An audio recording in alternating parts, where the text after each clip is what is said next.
You're listening to the Philanthropisms podcast with Rodri Davis.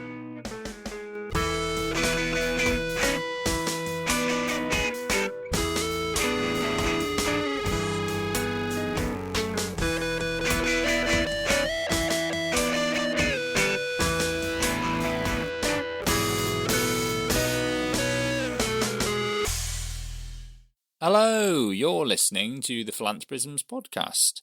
This is the podcast where we try to put philanthropy in context. I'm your host, as ever, Rod Davis, and we're back after a short break over the Christmas and New Year period. I'm finally getting my act together again to put out some new episodes. So to kick things off, we've got a bit of an in-depth deep dive episode, and then following that, I've got some great interviews lined up for coming weeks, so lots to look forward to. But this week, I wanted to take a little bit of a look at philanthropy and business and the relationship between the two, and kind of what people have said about it and why that relationship is often quite a complicated one. I guess the basic starting point is to say, well, business is how lots of people make their money. People need money in order to give money away. Therefore, business is the source of the money that people give away when it comes to philanthropy. And that is certainly true. It's a sort of unavoidable truth, certainly in terms of the world as it stands at the moment, that business in a certain sort of capitalist sense is a kind of inescapable fact when it comes to philanthropy, and you kind of need to make your peace with that. But I think there's a lot more to it than that, and I want to look at it in a few different ways. So the first thing that I want to look at is the question of why it is people have often said that philanthropy or philanthropic organisations need to be more business-like themselves or operate more like businesses, which, if you hang around for more than 5 minutes in any event on philanthropy or meeting about philanthropy, is something that you will probably hear. People very confidently asserting that, all the problems with charity could be sorted out if they were just a bit more business-like.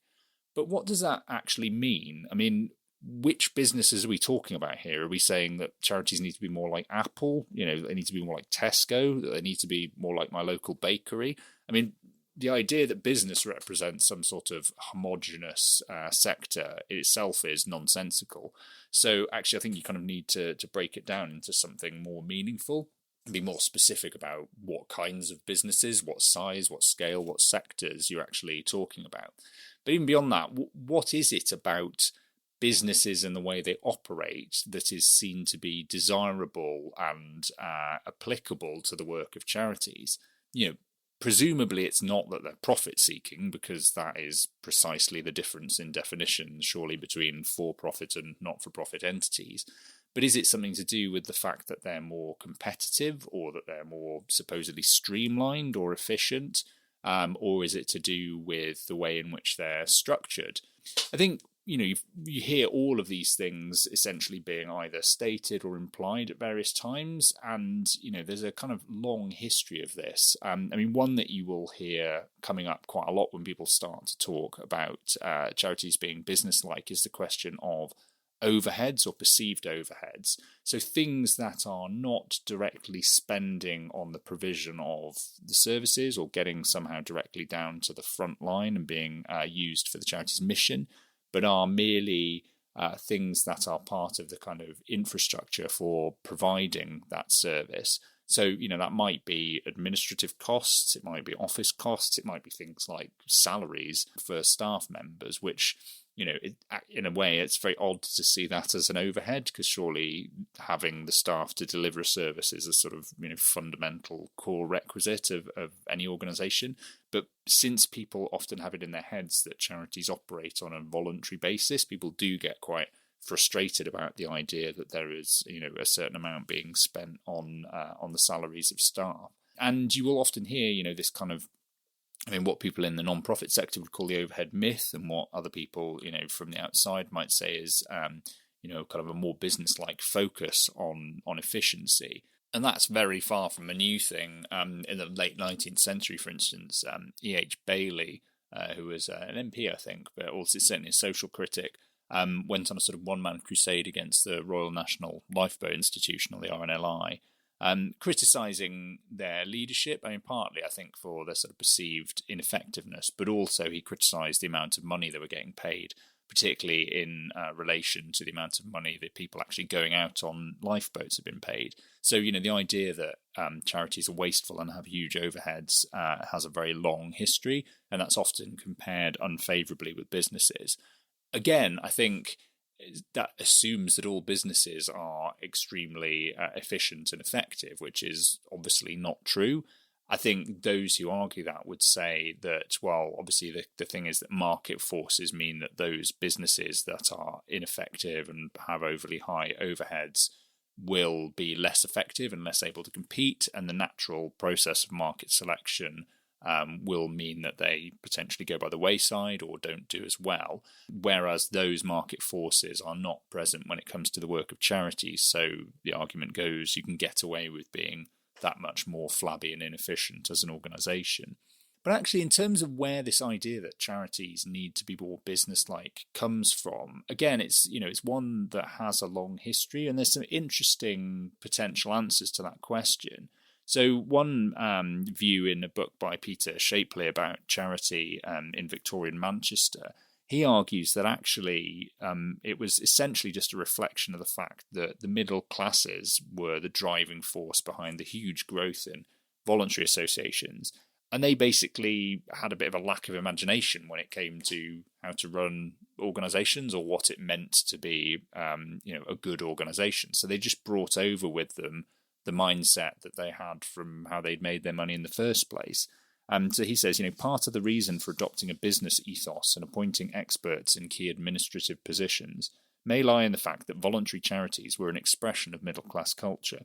Charities were not necessarily viewed as a form of proto-business. Those involved could be seen to have simply transposed their knowledge of administering a business organisation onto the structure of the voluntary charity. The organisation of the economic sphere may have been viewed as the obvious means of imposing organisation on urban society.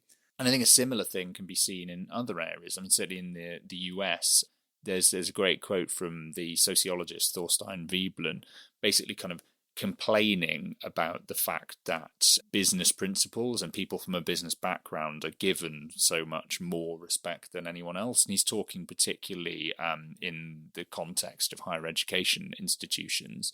And he says, it follows as an inevitable consequence of the current state of popular sentiment that the successful businessman among the alumni will have the deciding voice, insofar as the matter rests with the alumni. For the successful men of affairs assert themselves with easy confidence, and they are looked up to in any community whose standards of esteem are business standards, so their word carries weight beyond that of any other class or order of men. Business principles are the sacred articles of the secular creed, and business methods make up the ritual of the secular cult. So he's sort of saying, poking fun in a way at the idea that somehow men of business have anything kind of particularly above and beyond anyone else to bring to the party. But we've just kind of fallen into this position where they believe that, we all kind of led to believe that business and business acumen is somehow a kind of higher form of knowledge. And so that all that's required in the non-profit sphere is that we tap into that knowledge and apply it directly in these different contexts. But that being said, even though we might want to resist the idea pushed from the outside that charities simply need to be more business-like, the reality is that often they have been remarkably commercially savvy and often, arguably kind of led the way in terms of innovation ahead of the private sector.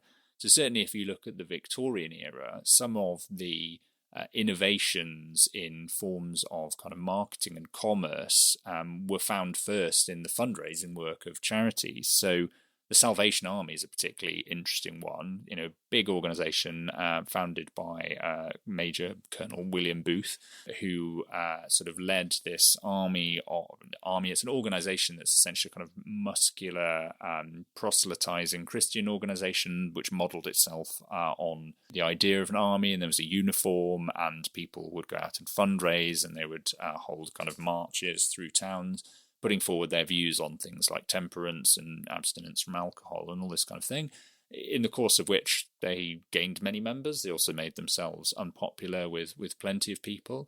But Booth particularly was extremely canny when it came to marketing himself and his organisation. So he did things like he was one of the earliest people to put out phonograph records of his own speeches, which he sold to raise money for the Salvation Army.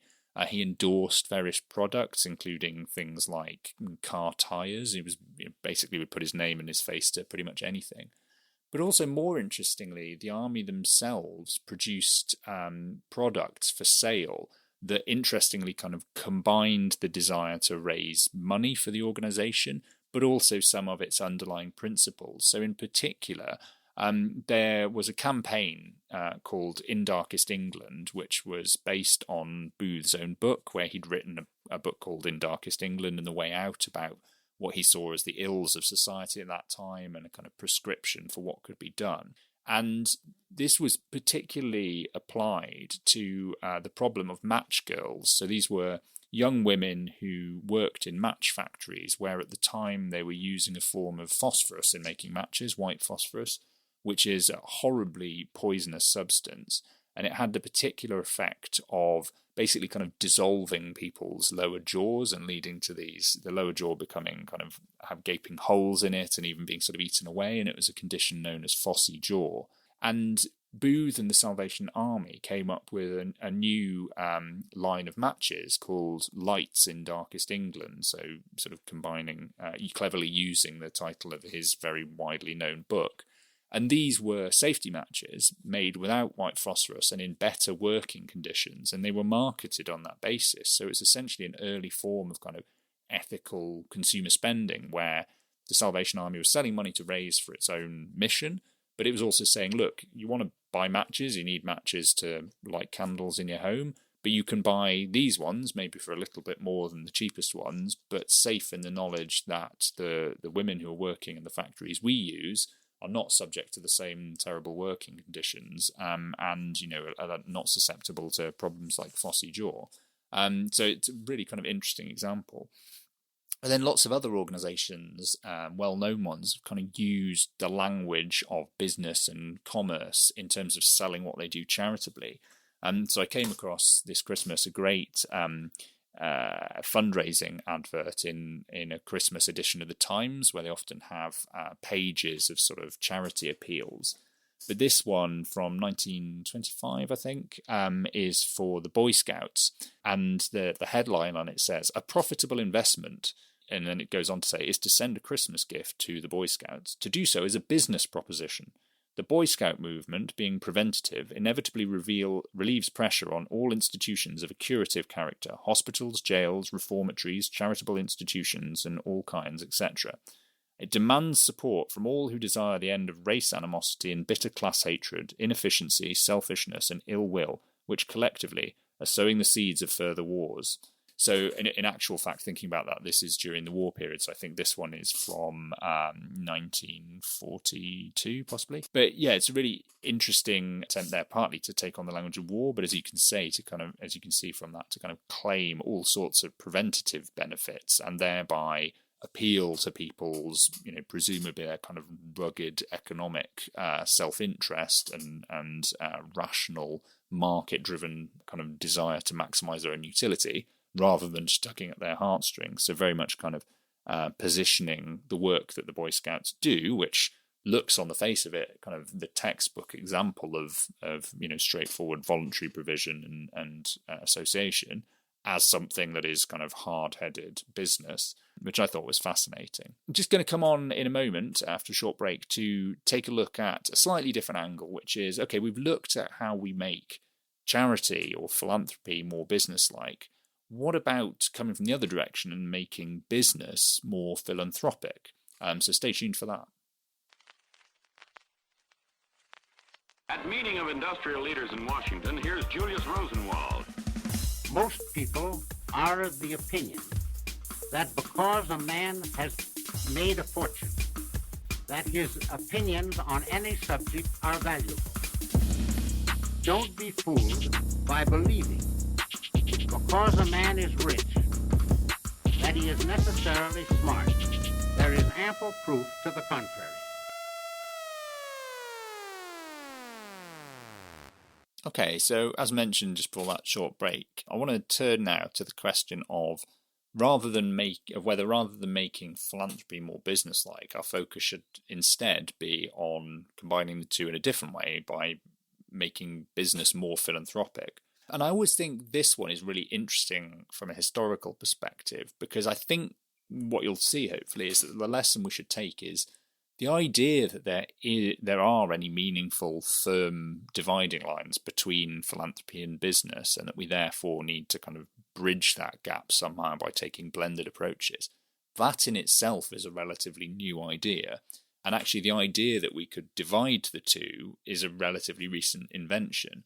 When you look back historically, people didn't really see that many distinctions between philanthropy and business. They were often just reflections of the same individual's desire to achieve something in the world. This is particularly true if you look at people like some of the great Quaker figures. So the Quakers are obviously a dissenting Christian denomination, and they were shut out from many of the sort of mainstream circles of the economy, so they were forced to kind of carve their own niche in society. And also an important part of Quaker teaching was about having a strong work ethic and being involved in business, and kind of making money was seen as something that was good if it was done in the right way. And so very much from the outset for these Quaker businesses, the combination of their Christian beliefs and their social purpose and their business was there to be seen. Most famously, I guess, this is in the form of a number of Quaker worker villages for organisations run by Quaker business people, particularly in the confectionery industry. So you have the Cadbury family near Birmingham, who built the model village of Bourneville for their workers. But there are others as well. Up in York, there's the village of New Earswick, which was built by the Rowntree family. And then there are other examples where they are not necessarily Quakers. So the Lever brothers up in Port Sunlight on the Wirral built that, and also Titus Salt built Saltaire, which is up near Leeds, I believe. So there are a number of examples there. And these are, they're obviously philanthropic. They're driven very much by a desire to ensure that the people working for them and their employees had better living conditions than were available at the town, and they were undoubtedly, a huge improvement on the sort of urban tenement slums that lots of people otherwise would have had to live in the working class if they were working in factories. Instead, you could live in these planned communities where you often had a small house with a garden and outside spaces, and maybe kind of shared institutions like a library and places where you could have entertainments and arts and culture. This did, it has to be said, often come along with a certain degree of paternalism. So there were, obviously, they would quite often impose temperance rules or curfews on the people living in these towns. They had quite strong views about what were healthy recreations and pastimes and what were bad ones. So that was, the price that the workers had to pay was that there was a definite sort of sense of paternalism on the part of some of these donors. But they certainly reflect the fact that a lot of these Quaker business people saw their business and philanthropy as inseparable, and kind of, built the philanthropy into the model. And in fact spread it more widely than that. So most of them would also see very little dividing line between their business and philanthropy and politics or the media on another hand. So George Cadbury and Joseph Rowntree were both newspaper proprietors as well, and Cadbury certainly, I think at one point, was an MP. And they just used all of those different approaches to try and achieve the same set of social goals driven by their religious belief. And they didn't really see any of those dividing lines. So the idea that you would have had to blur them in any way just wouldn't really have made sense to them. I think another, a similar thing is true in a slightly different context. On the podcast before, we had as a guest Tyrone McKinley-Freeman, whose work on Madam C.J. Walker and the book he wrote is absolutely fascinating. And one of the points that comes across very strongly in that book is that Madam Walker very much kind of blurred the lines between her business and her philanthropic interests, and that this wasn't necessarily very surprising. And the point that Freeman makes in that book is that it wasn't really a choice for African Americans at that point in the southern states of America under Jim Crow and segregation. they were excluded from, the mainstream economy, and so they didn't really have any choice but to kind of work with each other, and thereby sort of have a blend of economic incentives, but also, social and charitable incentives and campaigning incentives based around sort of civil rights, and that this mixture of all three was perfectly natural and probably unsurprising. And so I think it's something we often see from more marginalised groups who've been excluded from the mainstream, or maybe there are more divisions between commerce and philanthropy. Actually, when you don't have the luxury of engaging in those sort of mainstream markets and following those mainstream models of philanthropy, you just kind of do whatever you need to, and that crosses all of those boundaries quite naturally. But then, latterly, the model in the 20th century certainly became one where increasingly you saw for-profit corporations being seen as something separate and probably getting away from any sense that they had a kind of inherent or necessary social purpose or social responsibilities, and then that being kind of tacked back on again in the form of things like corporate social responsibility and latterly kind of shared purpose and all these sorts of things. And that has always annoyed some people. I mean, most famously, Milton Friedman, the economist, had an article and sort of series of papers in the 1970s where he basically said, the idea of social responsibility for business is nonsensical. The only social responsibility of business, to his mind, was to increase its profits. In fact, that is exactly the title of the piece he wrote for New York Times in 1970. It's called "The Social Responsibility of Business is to Increase Its Profits." So he says when I hear businessmen speak eloquently about the social responsibilities of business in a free enterprise system, I'm reminded of the wonderful line about the Frenchman who discovered at the age of 70 that he had been speaking prose all his life. Businessmen believe that they're defending free enterprise when they declaim that business is not concerned merely with profit, but also with promoting desirable social ends, that business has a social conscience and takes seriously its responsibilities for providing employment, eliminating discrimination, avoiding pollution, and whatever else may be the catchwords of the contemporary crop of reformers. In fact, they are, or would be if they or anyone else took them seriously, preaching pure and unadulterated socialism.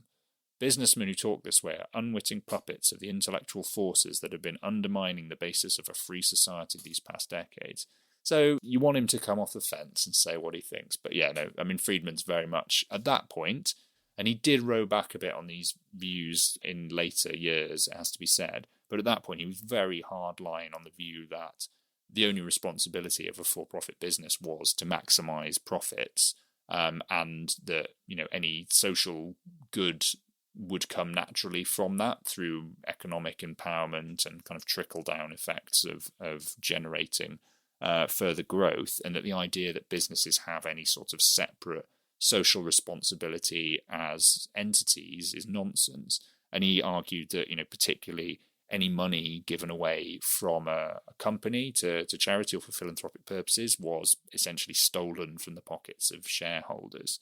I mean, these days, not many people take that kind of hard Freeman line on things, and really the direction of travel over the past few decades has been very much towards the rediscovery of blurred lines. I think the sort of bringing back together of philanthropy and social purpose and businesses. And we've seen that, take kind of tangible form in things like B corporations, so sort of new legal models that actually enshrine the idea that there is a social purpose. So we're not kind of relying on a company to make money and then tell us that it's doing good. You can choose to have a legal model where that social purpose is enshrined within it. And even for those companies that aren't taking a B corporation form at the moment, I think it's really interesting to see how many companies put social purpose very much at the forefront of what they do, both in speaking to potential employees, I think, and certainly there's kind of anecdotally, lots of people say that there's a generation of younger people coming into the workplace who, one of the first things that they'll look at is what their company does in terms of CSR and corporate philanthropy and social purpose, and that's a big selling point for them. But also, if they are customer-facing businesses as well and consumer-facing, when they talk to them. So I think it's really notable. And again, this is, based on an entirely unscientific anecdote of me noticing it when I've been watching TV or listening to the radio, how many adverts for companies and their products don't really talk very much about the company or the product at all these days. They talk more about some bit of work that an organization's done with a charity partner, or the voluntary work of people who work in the company, or that's the thing that they put first and foremost, is this the societal good that the company's doing, not how much money it's making and how amazingly successful it is. And I think that's broadly a good thing. I think if companies feel the onus is on them to demonstrate that they do have a positive social purpose, great. The danger, I guess, and where we find ourselves now is when those lines become blurred, is there the risk that we get kind of the broader equivalent of greenwashing? So, where companies claim to have strong environmental credits, but actually all the money has gone into sort of PR, and the reality is that they're still as polluting and damaging to the environment as they were before. Is there a sort of broader phenomenon of purpose washing, where companies claim social purpose and put a lot of money into sort of generating case studies of great work that they've done and what their employees do and funding they've given to different things, rather than actually addressing any negative impacts that business might have on society? And I think even at the level where we're talking about companies that have taken the step of opting for specific legal forms like B Corps, there are still some controversies swirling around. So there are examples already of B Corps where people have said, hang on a minute, this company is a B Corp, and they're using that as a sort of kite mark of them being a good company. But actually, in terms of what they're doing and the way in which they're treating staff and customers and whatever, they're terrible. So this blew up a few years ago around the brewing company Brewdog, which is very much in its marketing and its self-presentation, very much kind of, they call themselves sort of punk beer company, but it's very much like it's supposed to be anarchic and anarchistic and driven by the people who've invested in it, and very much kind of social purpose first and foremost. But then there were various articles, a slew of articles sort of pointing out that actually there were lots of issues with the way that it treated its employees, and lots of kind of issues there around the leadership, and some people calling for Brewdog to be stripped of its B Corp status. Similarly, there's a content moderation company called Sama that works with Facebook, although I think very recently Facebook might have ended their contract with them. And certainly Sama was accused in the work that it did in sub-Saharan Africa, and I think in Nigeria in particular, of quite poor employment practices and not paying people there, and essentially running a kind of content moderation sweatshop. And again, Sama at that point was a B corporation, and people again were sort of saying, well, you need to be careful because it makes the very idea of this kite mark meaningless if you allow companies to behave like this with no risk of having that status taken off them. And then I guess just finally on this section, the other line of argument that we get today that I think is important to take into account around making business more philanthropic is almost coming back to Milton Friedman's point of view, but with a slight tweak, which is the line that you hear from some people when they are pushed on, why they or their company is not doing more philanthropically, to say, well, actually, the best philanthropy that we can do, and is to make more money and to do more of what we're doing. And I think the original Friedman version of that would have been mostly around the idea of it's good because we are generating economic benefits and economic growth, and that then is enough in itself. And this was heard a few years ago, or sort of 8-9 years ago, from the Mexican billionaire Carlos Slim Helú, when he was the richest man in the world, and he came under fire a little bit for not doing as much as some of the other richer people in the world when it came to philanthropy. And he expressed his skepticism largely about charity and philanthropy, and said, it's better for me to focus on creating profitable businesses than to go around acting like Santa Claus. And then the version of that I think has evolved over the last decade or so, particularly in the technology industry, is perhaps even more problematic in a way, which is not just that I am making money through my business and that in itself will have knock-on effects that are better than philanthropy, but a belief on the part of people who have set up and founded tech companies that what they have done in their company is itself at least as much of a social good as any philanthropy that they could do. And certainly this was something that you heard from Larry Page, one of the Google founders, sort of 8 or 9 years ago when asked about philanthropy, eventually sort of saying, well, I think the work that I've done through Google and all the other kind of for-profit work I'm doing is at least as good. And if I was going to focus on anything else, it would probably be on, trying to do manned missions to Mars rather than traditional philanthropy. And I think that this argument's really found its kind of apotheosis in Elon Musk, who, when asked about philanthropy, will quite regularly say, actually, all of the work that he's done with Tesla and Neuralink and SpaceX and others, that is in itself philanthropic in his mind and probably more effective than any form of traditional philanthropy that you would care to choose. And I think that is, that's a difficult argument because it's allowed people to kind of co-opt the idea of social good and redefine it so that it essentially just applies to what you were doing anyway that made you fabulously wealthy in the first place. And that's something we'll come back to later on, whether actually in blurring the lines between philanthropy and business in a way that brings a lot of benefits, the danger is that you go too far, you allow the definition to get so broad that virtually anything can be reinterpreted as philanthropic or having a social purpose, and thereby it becomes almost meaningless. Okay, we'll take a short break there, and then I want to come back in a minute to talk about a specific example of making business more philanthropic, which is about examples in which for-profit businesses actually end up in the ownership or controlled by philanthropic entities, which was something that kind of came to the forefront of discussion just before Christmas when the owner of Patagonia, Yvonne Chouinard, announced that he was handing over almost total control of that company into the hands of a kind of newly created non-profit, although as we'll see there's some complexities to that story. But I wanted to talk a bit about the wider context for this and the history and what it kind of tells us about the good and the bad sides of doing that. So stay tuned for that. Back where I come from, there are men who do nothing all day but good deeds. They are called good deed doers.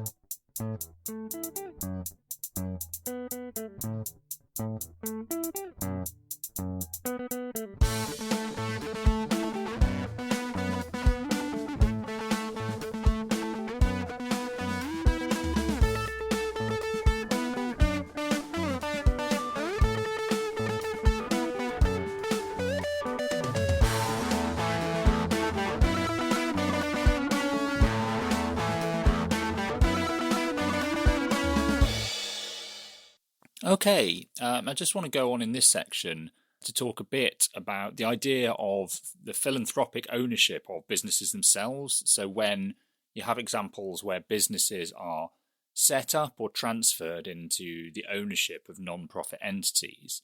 And this is something that has, as I said before the break, come back to attention in recent months because of the story of Yvonne Chouinard, who founded the outdoor clothing company Patagonia and announced in sort of October, November last year that he was handing over ownership of the company into the hands of a newly created non-profit entity and a trust as well, and that this was part of a plan to ensure that the company's social mission was continued into the future. Now, it should be said with Patagonia, this hadn't come out of nowhere. This is a company with a long track record of being kind of socially minded.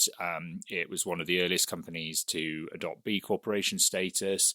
Long before that, even in the 80s, it had established a program where I think it was on a sort of 1-1-1 model where 1% of profits, 1% of employee time, 1% of assets were all dedicated towards social good, particularly environmental causes in this area.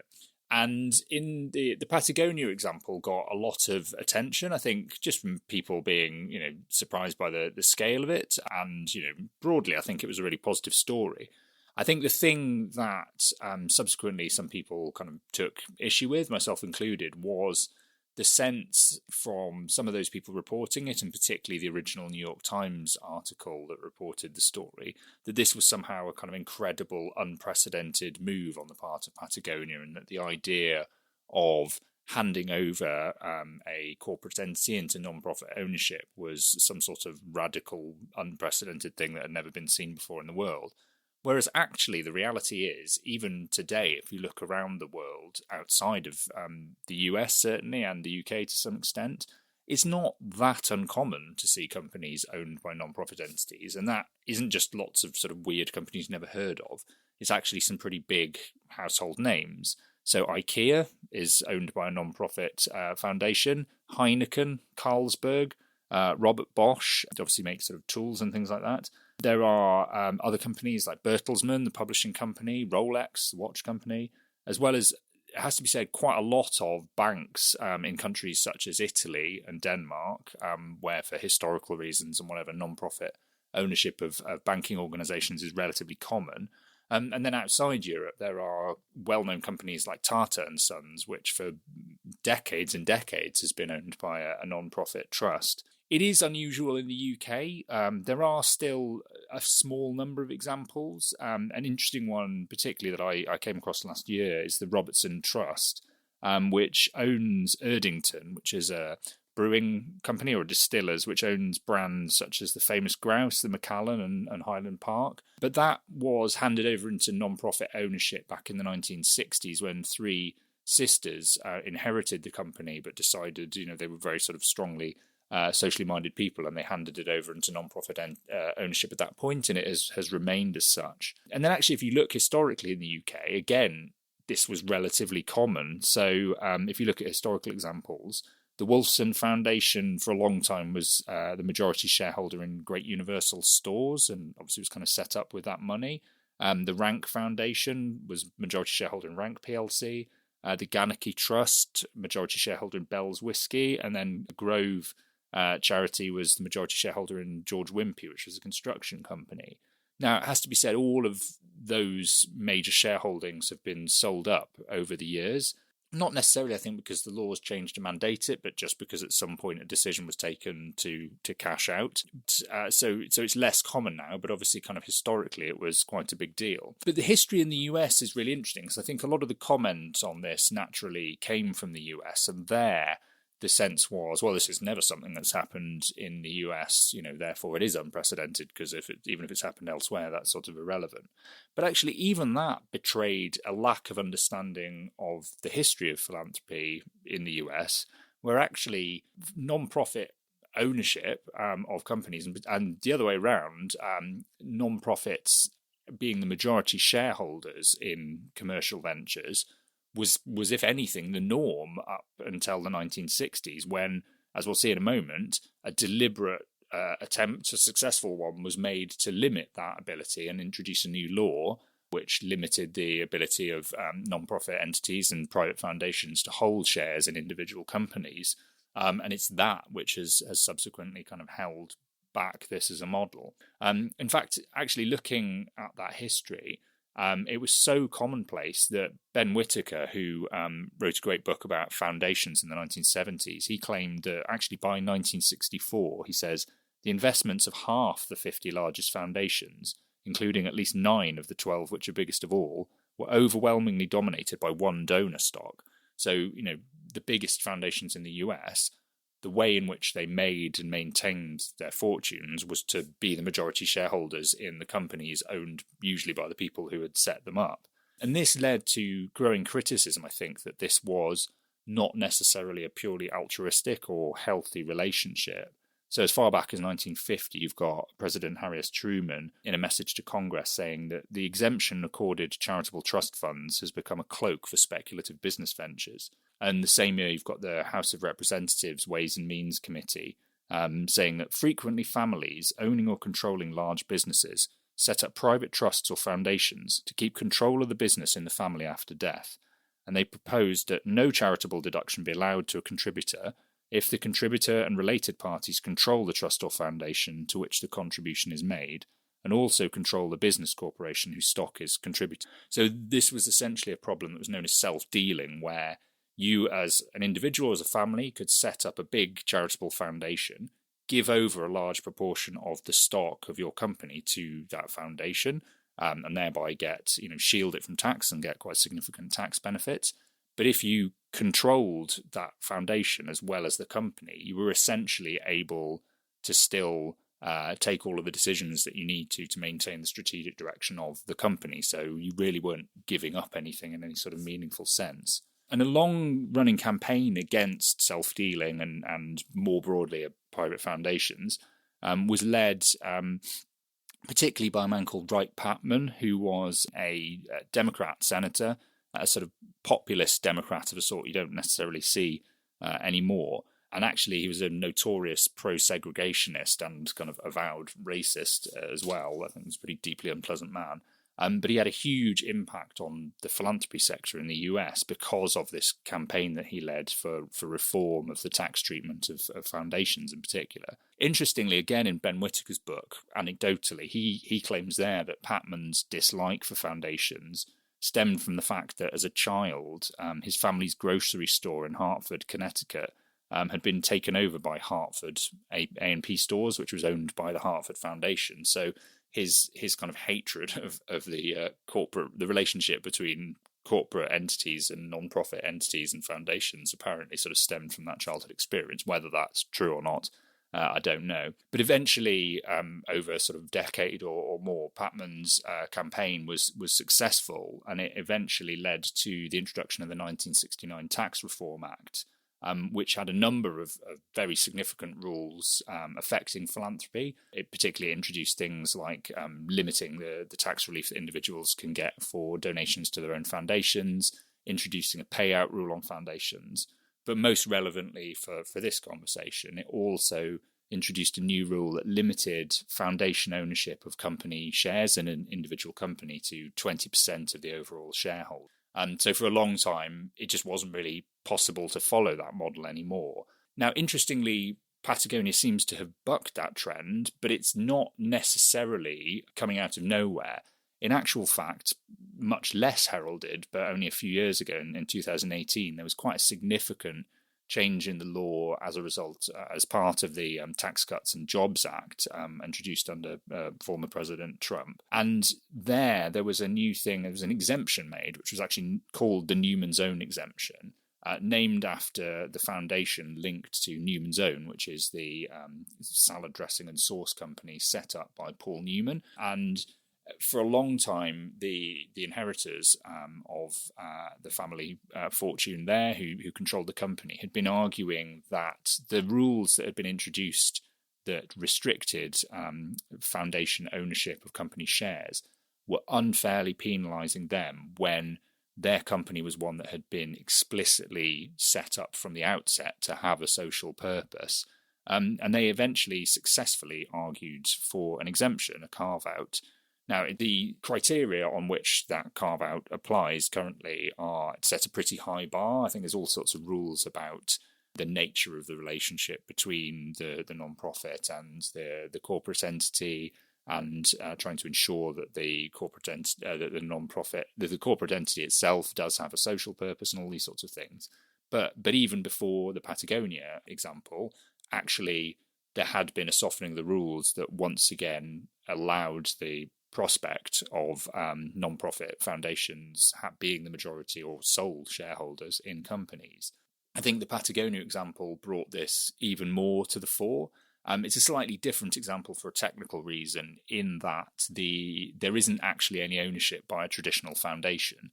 The ownership of Patagonia has been transferred into the hands of a traditional trust vehicle, which is not a philanthropic vehicle, and that owns, I believe, 2% of the shares, and 98% of the shares have gone into the hands of a new entity, which is what they call a 501c4 entity, which is a type of non-profit, but it's not the same designation as a public charity, and it's certainly not a private foundation. And interestingly, actually, even though 98% of the shares have gone into the hands of this new non-profit, all of the voting shares are to be found in the 2% that remain with the trust vehicle that is owned by the Chouinard family. So they're not really giving up that much control over their company. But besides, that bit of quibbling, I think it's going to be really interesting over the next few years to see what this means in terms of whether other donors look to this as a model where they are business owners and founders, or they have a family business and they want to use that business for philanthropic purposes, and they want to find some way of ensuring that that continues over the long term. Because often one of the problems, as we said before, comes when you have the transition of family business between generations. And there's always, if you have shareholders as well, there's always the potential for takeovers by other corporates or investors, and then that original social purpose gets lost. So I think this is the sort of broad point about why you would even want, as a company or as a philanthropist, to do this, to put your company into the hands of a foundation or another non-profit entity. The main one is that you want to enshrine that social purpose and your values in some sense where they are protected above and beyond just trusting that everybody's on the same page and they will keep things going on that line. I think, as I said, particularly when it comes to the transfer between generations, for that reason and others, it enables continuity often. And also, more pragmatically or cynically, there are tax benefits to it, even if it's not necessarily that important in the sense of offsetting anything against income tax, because people at that level of wealth don't necessarily have income in the way that we understand it. There are significant advantages in terms of shielding from other forms of taxation if you hand over a corporate entity into the hands of a non-profit. Now, critics of this model argue, sort of along the lines that Milton Friedman did, that the problem with this is that you undermine the kind of basic logic of market mechanisms. And if you put companies into non-profit ownership, that inevitably makes them less successful, because the incentives to generate profit are weakened, because shareholders and those working for the company aren't incentivized because they're not able to extract profit from that company. But actually, the interesting thing, and probably the thought on which to leave us, is that research shows that isn't really the case. In fact, when academics, and there's been a few studies on this, have looked at comparisons between corporate entities that are owned by non-profits and those that are sort of more traditionally, just straightforwardly for-profit, the non-profit owned companies actually tend to do pretty well, particularly when you expand over longer time horizons, because they tend to have more stability and they're able to take a longer-term view. They do tend to grow more slowly, maybe because that initial kind of drive to growth based on the individual incentives and shareholder incentives isn't there. But actually that tends to see them quite well over the longer term. And actually, when you look back at that list of companies that we talked about at the beginning, like IKEA and Heineken and Robert Bosch and Bertelsmann, they are all companies that have been around pretty stably for a pretty long time. So, they're obviously doing something right. Okay, in the next section, I just want to move on to talk about the history of the ways in which people have sought to actively combine profit and purpose in the forms of social investment and social enterprise. So stay tuned for that. Yet the day is not far distant when the man who dies, leaving behind him millions of available wealth, which was free for him to administer during life, will pass away unwept, unhonored, and unsung.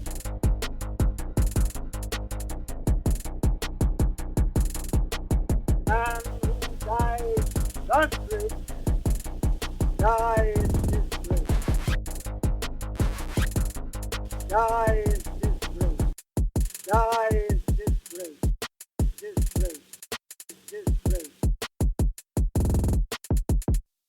Okay, we're back. And in this final section, I just want to talk a little bit about the examples where, rather than trying to make charity more business-like or trying to make businesses more charitable, people have, from the outset, not really seen any dividing line between the two and have kind of combined profit and purpose in models that are sort of blended between the two. And I guess there's two. I want to focus mostly on the idea of using money for that purpose, but inevitably there's also the question of what sort of activities that you can do that kind of allow you to invest in that way. So I think on the one hand, we have kind of social investment or social finance, and then we also have social enterprise, but they're kind of natural partners. And this, again, I hate to be a stuck record on these sorts of things, is one of those areas where my central point is any assumption that this is somehow a new phenomenon, which it very often is presented as, particularly around social finance, is absolutely, doesn't reflect the reality of the history in this area. Where, again, the idea that we need to make active efforts to combine profit and purpose in fancy new models ignores the fact that the idea that we could separate them in the first place is a relatively recent idea. And in fact, historically, people were kind of, combining philanthropic and for-profit motives willy-nilly from the outset. So going as far back as we can, if we look back to the classical world, there's even examples. I came across one in a letter from Pliny the Younger in the 1st century AD. So he's talking to his friend Carinus, and he says, "Greetings from Pliny to his friend Carinus. You raise the question about as to how the money which you have offered to our townsmen for a feast is to be safeguarded after your death." So somebody wants to give money to the town, but sort of worried about it being wasted. And Pliny's suggestion is, he says, "Suppose you pay over the money to the state. There's the fear that it will be misdirected. Suppose you hand over land, then once it's become public, it will be neglected." He's identifying the problems here. He's saying, "For my own part, I find nothing more expedient than what I myself have done.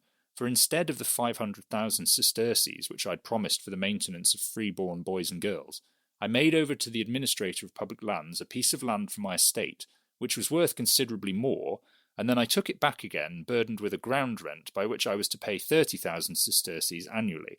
In this way, the amount due to the state is secure, and the financial returns not subject to variation, while the land itself, because of the very fact that it yield greatly exceeds the rent, will always find an owner to work it." So this is quite a convoluted idea, but essentially Pliny's saying, if you want to give the money but you're worried about maladministration and it not being spent, and you don't want to give land because you're worried that once you give it over again, that won't be looked after properly, why don't you give over a gift of land from your estate, then rent it back at a reduced rate, so you're paying some money to the state, but you're maintaining ownership over the land. It's a sort of complex social finance deal, essentially. And then, whiz forward from here 1,000 years, and you see the start of something that then goes on to have a long history. So Bishop Michael Northburg, who was the Bishop of London, said on his death from the plague in 1361, he left 1,000 marks of silver for the establishment of a fund in Old St. Paul's Cathedral that would lend money on pawned objects without interest for a year, at the end of which the loan was to be repaid or the pledge claimed. So people could essentially give over some of their valuable items. They'd get a loan, which was interest-free. At the end of the year, they either had to come back and pay that money back, or the object that they'd pawned would be taken by the church. And this model of charities making loans was pretty common and sort of spread throughout England. So just from various papers on this, it's saying many English communities, in fact, did develop a system for lending money, which fulfilled some of the purposes of the Monte de Pieta, which is something we'll come on to in a moment. Credit was made available to small and moderate borrowers in a large number of English parishes by the simple device of employing local charitable endowments as a source of loans. And there's two ways in which they did this, interestingly. So there is the sort of specific loan charity of the sort that Michael Northburg set up there, and there are other examples as well, like the charity of Sir Thomas White, which made loans to young students, particularly, I think, sort of cloth workers who wanted to go to university. But the other model, which I think is perhaps less known, is that actual charitable endowments themselves just made kind of quite commercial loans on the basis that this was one of the few ways at the time in which they could actually get a return on their endowed assets. So again, from a really interesting paper on this, it says the regular loan charities are the most obvious and best known example of the use of charitable funds as a source of credit before the age of modern banking. But they weren't the most important such source in the 17th and 18th centuries. Far more significant, at least outside of urban centres, was the practice of employing the parish stock and other charitable funds for purposes of local credit. So essentially, foundations or, trusts as they were at the time and sort of parish funds, they would lend them out, not particularly on a social basis to those who were in great need, but just to the middle classes as a source of, fluid capital. And that would then be repaid, hopefully, in the form of loans with some sort of reasonable level of interest. And actually, before there were stock markets and other ways of investing, if you think about it, that's one of the only options that was available to the people kind of administering those funds for getting some sort of return. Otherwise, it would just be sitting there. So this was something, as it says, that was quite widespread in England. Now, a slightly different model that is more like the loan charity model, but that really took off in continental Europe, was a thing that I mentioned very briefly before called the Monte di Pieta, or Mound of Piety.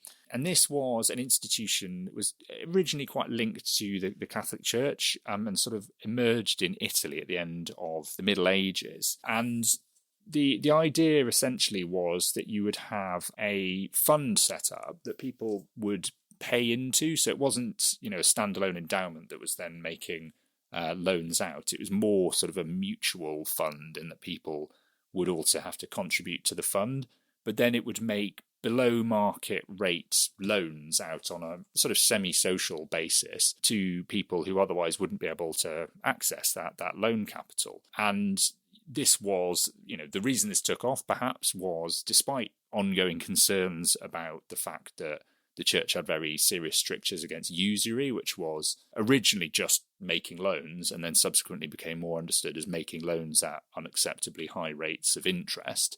The Pope decided that these Monte di Pieta were fine, perhaps because, they were owned and controlled largely by the church and they were a good way of making money. And so, with that kind of imprimatur of the Pope, it was fine, to set up these Monte di Pieta and use them to make loans and as a source of loan capital for individuals. So actually they became hugely important players in the sort of financial infrastructure across continental Europe. They didn't really take off in any meaningful way in the UK. And for a sort of interesting reason, it's one of those examples where there was nothing fundamentally wrong with the model by any means, but there was a particular example, and the first sort of big high-profile example of trying to bring the model over to the UK ended in such god-awful disaster, as we'll see, that everybody was put off the model pretty much forever. So the story is the one of what came to be known as the Charitable Corporation, but it was originally known as the Charitable Corporation for the Relief of Industrious Poor by assisting them with small sums at legal interest, which is a catchy name. But that was incorporated by Royal Charter in 1707. It was the brainchild of a man called William Higgs, and the charter originally stated that, the argument was the poor are oppressed by exorbitant rates of interest. And the idea was that this charitable corporation would set out to save them from all of these terrible, unscrupulous pawnbrokers that were around at the time. There was a legal limit at the time of 10% interest, so obviously it's kind of rule against usury. But in practice, often it was said that pawnbrokers would charge, 30% or more. And the corporation set itself up with a kind of limit of charging no more than £6 in 100, so 6% interest. So, on a really interesting paper by Brearley on the history of the Charitable Corporation, which I'll put a link in the show notes to, he says, what makes the corporation particularly remarkable is that it didn't simply follow the blueprint its predecessors had established, but forged ahead in a bold new direction. In essence, while some of its antecedents had reluctantly adopted some commercial characteristics, the corporation was a for-profit business run for a charitable purpose. So, this is where it differed a little bit from the Monte di Pieta that had existed across Italy and Spain and other countries, that it was much more towards the sort of finance first end, as modern terminology would probably have it. And actually, we'll see that's, therein lay the seeds of its own destruction. So, even at the time, there's Benjamin Kirkman Gray writing in his History of England, which he wrote at the end of the 19th century. It's a really interesting book, sort of tells the story of philanthropy from the time of the Reformation up to the start of the 19th century and the taking of the first census. But he writes about the history of the Charitable Corporation, and he says, from another source, we learn that the motives of the shareholders were not regarded as entirely disinterested, and low criticisms were aimed at them as incorporated pawnbrokers and 10% philanthropists. And actually, there's a great criticism from the time from a man called James Hodges in 1710, where he's basically going on to say, moan about the fact that all charity by this point needs to have an element of kind of returning some kind of financial return, and that the shift towards social finance has gone too far. He says, "And I humbly suppose that all proposals of charity without that necessary ingredient in an age where the worshippers of mammon as a being omnipotent have become so universal, are like to be as little regarded upon the account of public as they are on account of religious benefit, and that where the proposals and promises of God to reward the charitable themselves and their seed with great blessings are so much flighted, any proposals for public benefit, at the expense of private purses, without any visible return, must probably make but a small progress. They're sort of saying people, now that they know that there is the possibility of getting a financial as well as a social return, they become greedy, and that this model essentially kind of crowds out traditional charitable giving or philanthropy. Now, there was no particular reason that the charitable corporation should have kind of lived up to or lived down to these expectations, but unfortunately it went above and beyond to do that. So it wasn't just that it was overly commercial, it was actively fraudulent and corrupt. So there's a quote from the director of the charitable corporation, Dennis Bond, who's reported to have said, "Damn the poor, let us go into the city where we may get money." So, rapacious capitalism took over pretty quickly. But then also it's reported in the paper from Brearley, he says, this was the generation of the South Sea and Mississippi bubbles, and a parliamentary investigation after 1731 revealed that the charitable experiment had become a giant swindle. Out of £944,688, which had supposedly been lent in good faith, according to the first estimates, £356,000 had been loaned on fictitious pledges with the collusion of corporation officials. Eventually, the loss to the stockholders was placed at nearly £500,000, and a lottery for that amount was authorised to permit them to recoup their losses. When the lottery was held, it yielded only £79,000, so that the final loss appears to have been slightly over £400,000. It would seem that the unhappy history of the venture discredited the movement to establish a regular Monte in Italy. So this is the problem, is that people will put off the idea of Monte di Pieta because their experience as part of, with the charitable corporation had been so bad and so many people had had their fingers burnt. But as I say, this wasn't an inevitability of the model. This was sort of more of a historical quirk that has, had a big impact on the growth of blended models in the UK. And actually elsewhere the story was different. I mean, Monte di Pieta continued across continental Europe, and there are still many of them today, although they sort of take maybe slightly different forms. And interestingly, in the US, they kind of bypassed the problems that we'd had with the charitable corporation. So again, at the end of the Brearley paper, he says, "It was all a different story across the Atlantic, where several semi-philanthropic pawnbrokers along the lines of the corporation were successfully established. Founded in 1893 by several prominent businessmen, including J.P. Morgan and Cornelius Vanderbilt, the Providential Loan Society of New York became everything the corporation had hoped it would be. It did huge volumes of business and delivered healthy returns to its investors and still survives today." This indicates that, as mismanaged as it was, there was nothing inherently flawed about the charitable corporation's aims or its business models. It or another organisation like it might have flourished had the experience not created the impression that these types of institutions will always end in financial scandal. And so, that's the reason that the model of the Monte di Pieta didn't take off in the UK. But I think, that's not the end of the story of social finance in the UK. And just to throw in another kind of important element of it that we need to be aware of, towards the end of the 19th century, a different approach to blending profit and purpose became quite popular, particularly around the area of housing. And this was what became known as 4% philanthropy or 5% philanthropy. And it was essentially where housing pioneers, people like Octavia Hill and Edward Guinness, they decided to build affordable housing for the working classes. But instead of doing it as a sort of purely philanthropic thing where there was no expectation of return, they would build the housing, good quality housing, and then offer it at below market rates to the working classes. And the idea was that the philanthropic element of it was essentially how much money they were willing to forego below market rate. So if you could build housing and could have charged 10% interest on it, and actually you only charged 6% on it, that would essentially be kind of 4% philanthropy, because the philanthropic bit is what you are giving up. And that, that's an idea that kind of still carries over today, where doing things at sub-market rate is a viable and kind of valid form of social finance. But there was quite a lot of scepticism at the time of this, and I think that kind of brings us back round to what history tells us about some of the ongoing problems with social finance and impact investing and attempts to combine profit and purpose. So there's an article in the FT in the right at the end of the 19th century, I think. So he says there are at least 6 of these undertakings of companies for housing the industrial classes at work in the metropolis. Most of them have been heavily capitalised at the hands of the charitable public. They're fully equipped with handsome offices, they are managed by directors who draw fees from many other companies as well, and must therefore have great experience.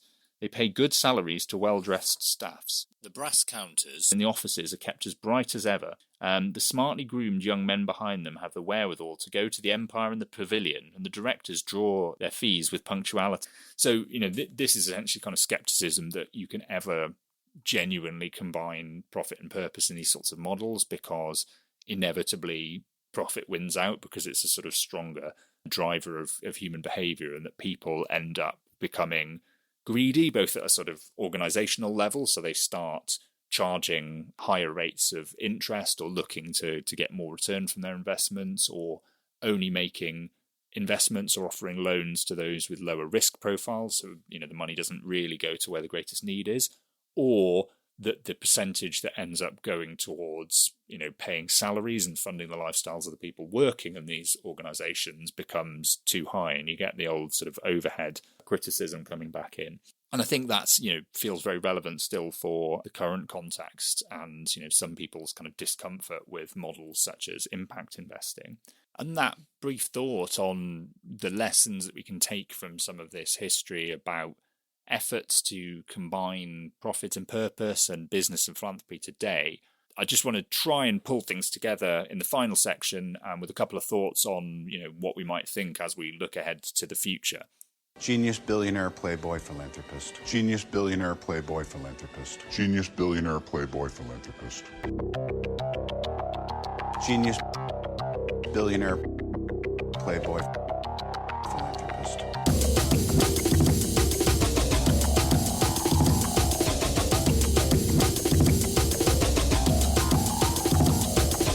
Genius, philanthropist. Genius, philanthropist. Genius, philanthropist. Okay, so I guess we've come pretty much to the end of things there.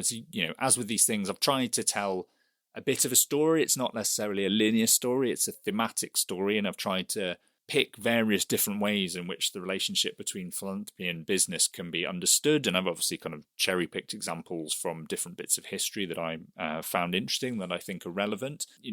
If you want to follow up, I'll put links in the show notes to places where you can pick up on any of those particular stories and kind of fill yourself in a bit more and try and kind of get more of the linear sense of how this history is played out.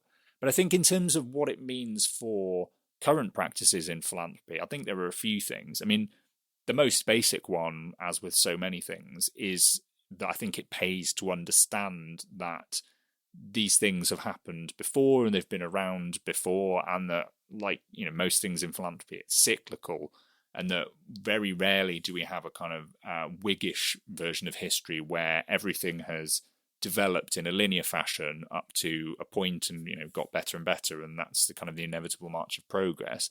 What actually happens is that things tend to wax and wane, and certainly when it comes to the idea of combining business and philanthropy or profit and purpose, it's something that I think was very much more the norm at certain times in history, and then kind of goes in and out of fashion for whatever reason.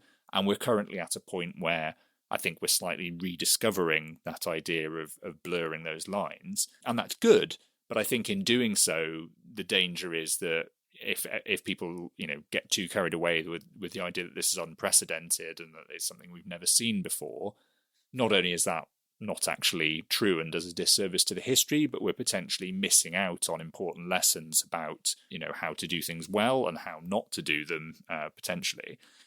As an example of that, I think if you look at the history of, social finance that we've been talking about, and the Charitable Corporation, and the role that played in making sure that the model of the Monte di Pieta never took off in the UK, the lessons from the Charitable Corporation are fairly timeless ones, that if you're going to combine profit and purpose, you need to make sure that the greed and the desire for profit doesn't crowd out the social purpose, and that if you are ostensibly setting something up for a social purpose, that needs to be reflected in the ways in which you deploy finance, in terms of the rates that you set in interest, or the rates of return that you're expecting.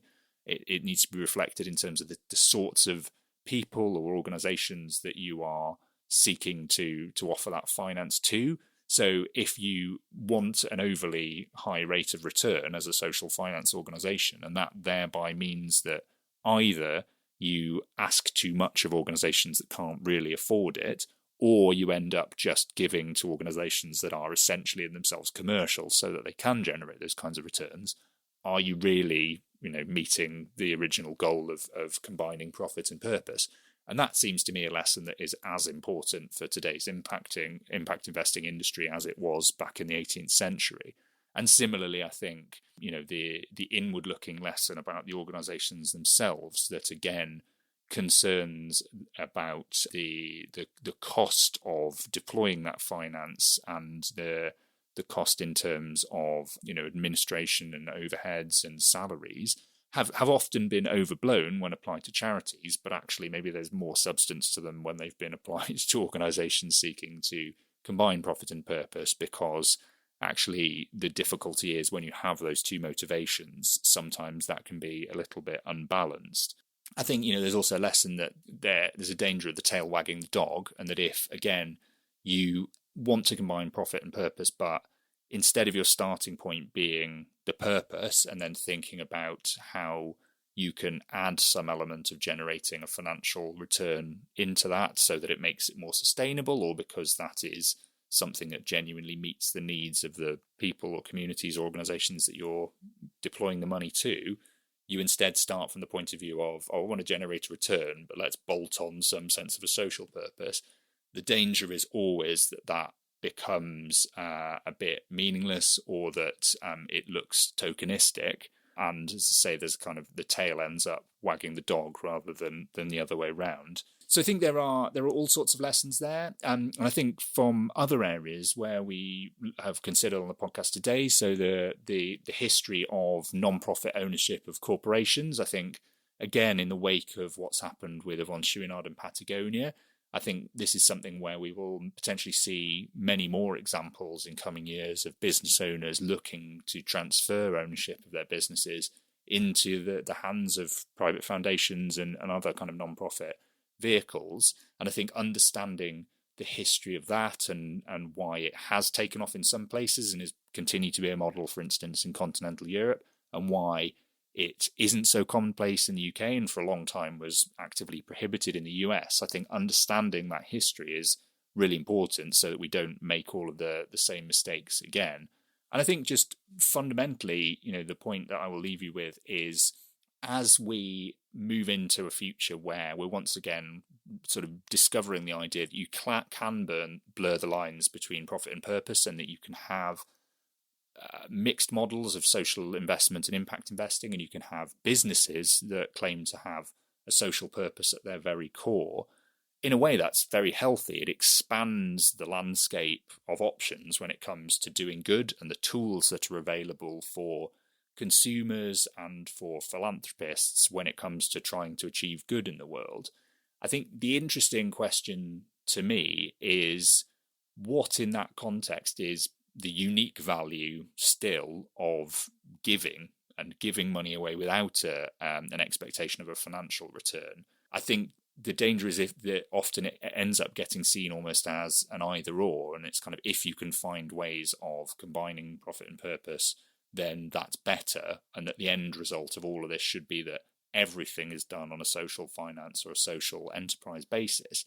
But it seems to me there will always be some problems that don't lend themselves to those kinds of models, and where more traditional philanthropy and grant making remains the best approach.